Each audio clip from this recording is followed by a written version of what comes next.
حاضرین مکرم، ایک عورت کی وجہ سے کل قیامت کے دن 4 مردوں کو جہنم میں بھیجا جائے گا۔ ایک عورت کو حکم ہوگا، اللہ حکم دے گا اس عورت کو پکڑو، اس کے گناہوں کے سبب اسے جہنم میں پھینک دیا جائے۔ وہ اللہ کی بارگاہ میں عرض کرے گی، مولا آج جن گناہوں کی بنا پر مجھے جہنم بھیجا جا رہا ہے ان گناہوں کی ذمہ دار صرف تنہا میں نہیں ہوں، میرا باپ بھی میرا اس گناہ کا ذمہ دار ہے۔ جب میں چھوٹی تھی میرا باپ مجھے 2 کٹ پیس کے کپڑے پہناتا تھا، اسی وجہ سے میری عادت پڑ گئی۔ جب میں بڑی ہوئی تو میں نے اپنے باپ کی نافرمانی کی، نافرمانیاں کرتی رہی، میں ننگے سر گھومتی رہی، میں ننگے لباس پہن کے گھومتے رہی۔ میرے باپ، میری تربیت کا جوہر میرے باپ کے ہاتھ میں تھا، میرے باپ نے کبھی منع نہیں کیا۔ اگر میرے باپ نے روکا ہوتا تو جن گناہوں کی بنا پر مجھے جہنم بھیجا جا رہا ہے، آج اس گناہ کی بنا پر میں جہنم نہ جاتی بلکہ مجھے جنت جانے کا حکم دیا جاتا۔ حاضرین مکرم، وہ عورت عرض کرے گی کہ مولا مالک صرف مجھے نہ بھیجا جائے، میرے باپ کو بھی میرے ساتھ بھیجا جائے۔ حاضرین گرامی کا حکم ہوگا،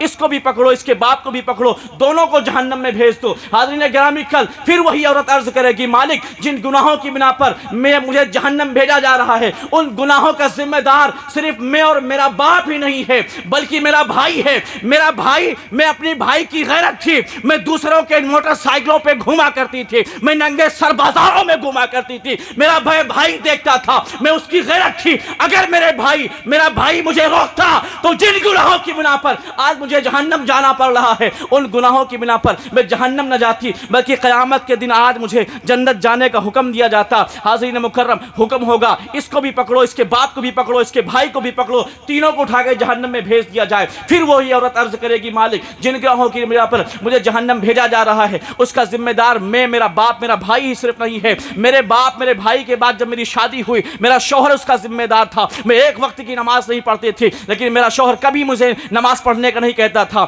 میرا شوہر مجھے ہوٹلوں پہ لے جا کے سامنے اپنے فرینڈوں کے سامنے بیٹھا کے پوچھتا تھا، ذرا بتاؤ بھابھی کتنی خوبصورت ہے۔ حاضرین مکرم، وہ مجھے پارکنگوں میں گھمایا کرتا تھا، واٹر پارک میں لے جا کے مجھے وہاں کے 2 کٹ پیس کپڑے پہنا کے واٹر پارک میں مجھے نہلاتا تھا۔ دنیا دیکھتی تھی، مالک جن گناہوں کی بنا پر آج مجھے جہنم بھیجا جا رہا ہے ان گناہوں کا ذمہ دار میرا باپ بھی ہے، میرا بھائی بھی ہے، اور میرے باپ بھائی کے بعد تربیت کا جوہر میرے شوہر کے ہاتھ میں تھا، میرا شوہر بھی ہے۔ حکم ہوگا سب کو پکڑو، سب کو جہنم میں بھیج دو۔ پھر وہی عورت عرض کرے گی، مالک جن گناہوں کی بنا پر مجھے جہنم بھیجا جا رہا ہے اس کا ذمہ دار میرا بیٹا بھی ہے۔ میرا بیٹا، اگر میں اس کی خاطر مجھے دوسروں کے گھروں میں برتن مانجنا پڑا تو میں نے برتن مانجا ہے، اس کی رضا کی خاطر اگر مجھے کھیتوں میں کام کرنا پڑا ہے تو میں نے کیا ہے، اس کی رضا کی خاطر دوسرے کے گھروں میں اگر پوچھا کرنا پڑا میں نے کیا ہے، اس کی رضا کی خاطر فٹ پاتھ پہ اگر مجھے دکان لگانی پڑی ہے اس کی خوشی کی خاطر میں نے سب کچھ کیا ہے۔